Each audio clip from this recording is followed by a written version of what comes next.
Bonjour à toutes et à tous. Aujourd'hui, je vous parle d'un sujet essentiel. Comment organiser des vacances quand on vit avec une fibromyalgie? Parce que oui, les vacances, c'est censé être un moment de repos, de plaisir, mais quand on vit avec des douleurs chroniques, de la fatigue ou des hypersensibilités, cela peut aussi être une source d'angoisse ou de stress. Alors, je vais vous proposer ici des astuces douces pour que l'été reste un moment de joie malgré la maladie. 1. Préparez un voyage avec bienveillance. Tout commence bien avant le départ. Faites une liste tranquillement, plusieurs jours à l'avance. Notez ce dont vous avez besoin en termes de confort, de traitement, de pause.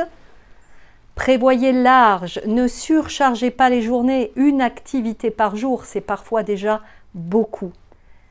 Si vous partez en famille ou entre amis, osez communiquer. Expliquez vos besoins, vos limites. C'est une preuve de respect pour soi. Et ça évite les frustrations une fois sur place. Deuxièmement, choisir un hébergement adapté à vos besoins. Le lieu où vous dormez est le cœur de votre bien-être en vacances.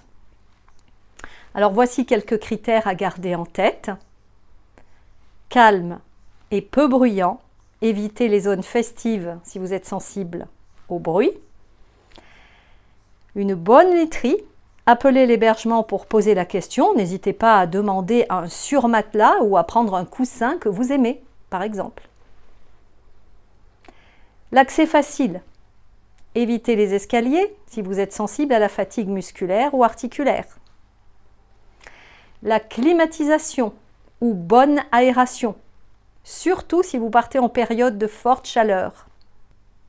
3. Organisez les trajets sans s'épuiser. Le voyage en lui-même peut déjà être fatigant. Donc, si vous prenez la voiture, faites des pauses toutes les 1h30 à 2h. Étirez-vous, buvez de l'eau.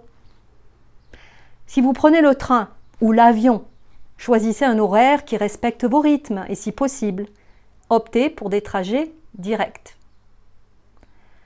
Prévoyez une journée de repos à l'arrivée. Ne programmez rien le jour même ou le lendemain. Laissez à votre corps le temps de se déposer. 4. Gérez les imprévus avec douceur. Les imprévus, c'est inévitable. Une douleur qui surgit, une nuit difficile, un changement de météo. Alors, voici quelques gestes doux à garder en tête. Apprenez à dire non sans culpabilité. Vous avez le droit de renoncer à une sortie, par exemple. Ayez toujours avec vous une petite trousse de secours bien-être.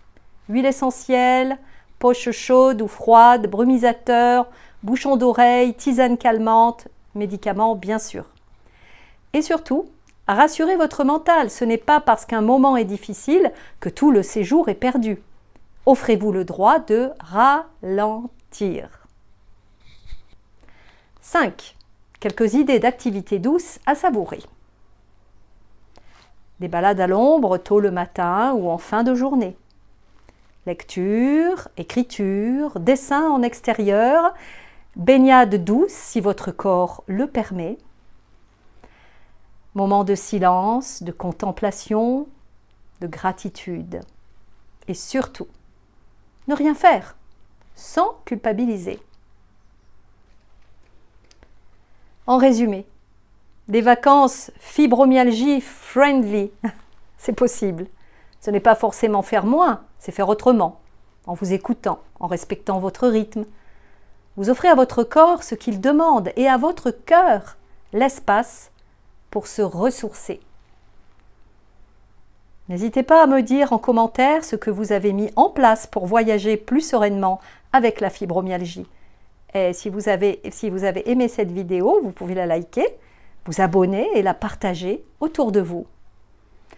Et comme toujours, je vous envoie beaucoup de douceur et de confiance.